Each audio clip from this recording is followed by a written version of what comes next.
회피형 남자와의 효과적인 대응법. 간접 접근이 답이다.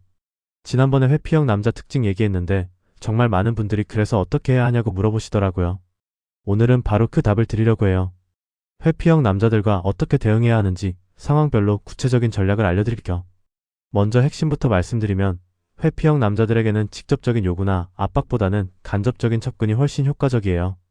기다림, 공감, 그리고 거리를 두는 대화가 핵심이죠. 이게 왜 그런지 어떻게 해야 하는지 자세히 알아볼까요? 첫 번째 상황은 잠수나 연락 두절이에요. 정말 많은 분들이 겪는 상황이죠. 어제까지 잘 지내다가 갑자기 연락이 뚝 끊어지면 우리는 본능적으로 왜 연락 안 해? 무슨 일이야? 하면서 계속 연락하고 싶어져요. 하지만 이게 바로 최악의 선택이에요. 회피형 남자가 잠수를 탈 때는 이미 뭔가 부담스러운 상황이라고 느끼고 있는 거예요. 여기서 추가 연락을 하면 역시 부담스럽다는 확신만 더 강해져요. 그러니까 가장 중요한 건 기다림이에요. 만약 정말 메시지를 보내고 싶다면 괜찮아, 내 페이스대로 해라는 식의 짧고 무심한 메시지 딱 하나만 보내세요. 그리고 최소 일주일은 기다려야 해요. 이게 정말 힘들겠지만 그동안 본인 생활에 집중하는 게 정신 건강에도 훨씬 좋아요. 실제로 제가 아는 친구 중에 이렇게 해서 성공한 케이스가 있어요. 남자친구가 갑자기 3일 동안 연락이 안 됐는데 평소 같으면 전화 폭탄을 했을 텐데 참고 기다렸대요. 그랬더니 남자가 먼저 연락하면서 그동안 생각할 시간을 줘서 고마웠다고 하더라고요. 두 번째는 갈등이나 문제를 회피하는 상황이에요. 이때 절대 하면 안 되는 게 비난이나 단도직입적인 요구예요. 왜 대화를 피해? 이 문제 지금 당장 해결하자. 이런 식으로 하면 더 꽁꽁 숨어버려요. 대신 차분하게 나는 이런 점이 힘들다라고 본인의 감정을 설명하는 게 좋아요. 상대방을 공격하는 게 아니라 내 상황을 알려주는 거죠. 예를 들어 내가 나쁘다는 게 아니라 나는 이런 상황에서 불안해져서 힘들어라는 식으로요. 그리고 해결 방법을 직접 제시하거나 상대방이 스스로 깨닫게 유도하는 것도 효과적이에요. 어떻게 하면 우리 둘 다 편할까? 같은 식으로 함께 해결책을 찾는 분위기를 만드는 거예요. 세 번째는 자존감이 낮거나 인정 욕구가 강한 경우예요. 회피형 남자들은 겉으로는 독립적인 척하지만 실제로는 인정받고 싶어하는 마음이 커요. 그런데 여기서 주의할 점이 있어요. 장문의 카톡이나 복잡한 설명은 오히려 감정 폭탄이 될 수 있어요. 이들은 감정적인 부담을 견디지 못하거든요. 대신 한두 줄의 짧고 가벼운 대화로 상대방의 부담을 줄여주는 게 좋아요.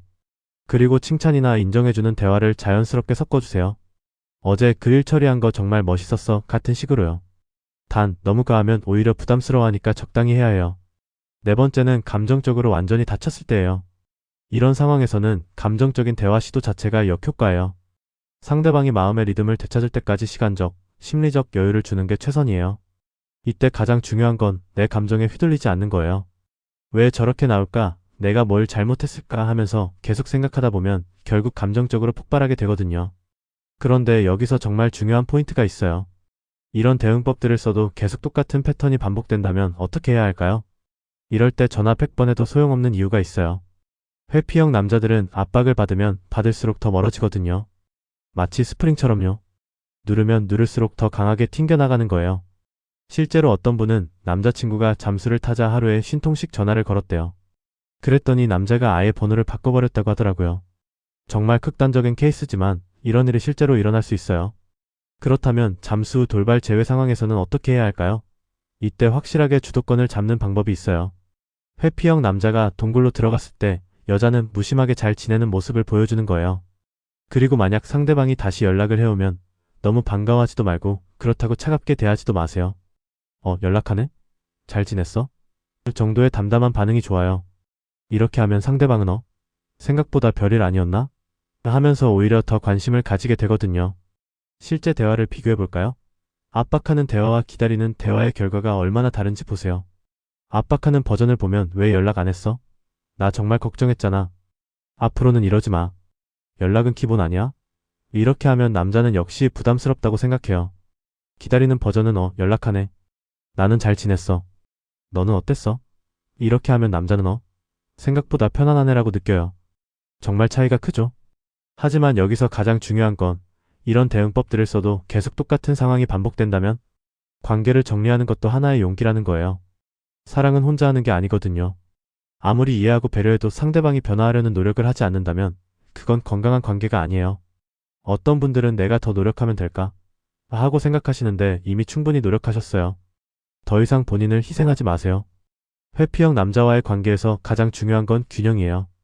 상대방을 이해하되 내 자신도 지키는 거죠.